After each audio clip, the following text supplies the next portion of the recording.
Did you watch last night's game? Yeah. What are your thoughts? I mean, I like CFL football, so I was highly entertained. Yeah, fair enough. You guys historically have started usually 2 Americans on the offensive line, 3 Canadians. Would you feel comfortable going with 3 Americans on the O-line? Yeah, if you've looked at our roster the last bunch of years, we have a lot of flexibility to do whatever we want. So I don't think that's going to change in terms of being able to move pieces around as we see fit. Micah Vanderpool is very energetic, obviously. What did you learn about him last year, and what do you like about his game? Yeah, Micah is one of those guys that has come back and progressed, right? A lot of guys had an offseason, they come back in their second year, like we talk about all the time. He is just another one of those guys that has showed improvement. He's obviously big, athletic, talented, but Marty really liked some of the things he could do last year, and his versatility was probably on top of that list. And he's just continued to progress and came in and I thought he had an excellent rookie camp. Took a leadership role in that camp. You know, I know it was only for 4 or 5 days or whatever, but you could tell he was really trying to get that group going in the direction they needed to go, which is nice. From year 1 to 2 for an American O-lineman, what's usually like the biggest difference that you notice? I mean, also they're just more comfortable with the rules and all that, but like, is there a certain thing that you really notice? Yeah, like communication. Yeah. You know, it's probably the number one thing. Knowing our terminology, knowing our playbook, right?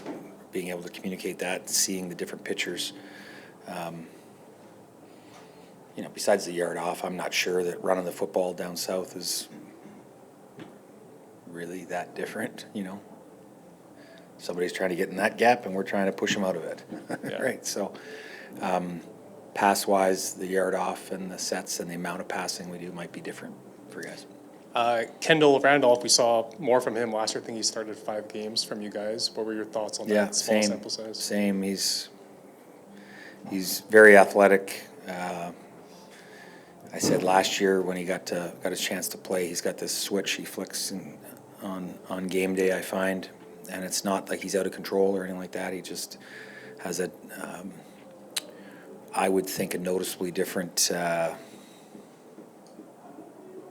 It's hard to even say the word. I'm just not skilled enough in the English language, but he flips this switch and he's got this sort of calm aggression that comes out that really doesn't come out in practice. And how could it, right? So it was nice to see that last year. I'm sure he's got it again this year. Last one for me. Obviously, the O-line has been basically what this team has been kind of known for a decade. And every year you have some different faces and whatever. But this year, this group, again, some different faces. Just how do you feel about this group overall as a collective? Yeah, really good. I mean, we've got a nice mix of veterans and young guys. They know the standard. That room is always tight and well run by Marty. Like it's an awesome place to sit and listen to the game unfold. You know, when they talk about practices and plays and game planning, it's a good place to sit. I don't do it enough, but it's always so well run. You just trust that the O-line is going to be, you know, that, you know, beacon for our team, really. Jamal Parker and Tony Jones replacing some pretty familiar, long-time faces there in the center of that defense to start this season. How good hands do you think the middle of that unit is in? And, yeah, I mean, Tony showed last year of course, what he could do, and Park was coming along and showed his versatility, I thought, early before he got nicked up, but he's certainly going to step right in there and allow JY and the defense to do some different things. Expect growing pains for a guy like that to play there at the start of the season, or not really? Yeah, I think there's mistakes in every football game. I don't know that it'll be growing pains for those guys. I think it's just be like another football play where you might have got your eyes wrong or took the wrong first step or something like that. But I don't know if I would say that that's growing pains. Maybe. Any more that Brady Oliveira can do, or is another season like his last one just fine by you? Yeah, I don't. The numbers are pretty well irrelevant. I mean, whatever he ends up with is what he ends up with. I think guys are always trying, as they get older, they're always striving to be better leaders and take more of that on their shoulders. And I think Brady's quite capable of doing everything we ask him to do and more.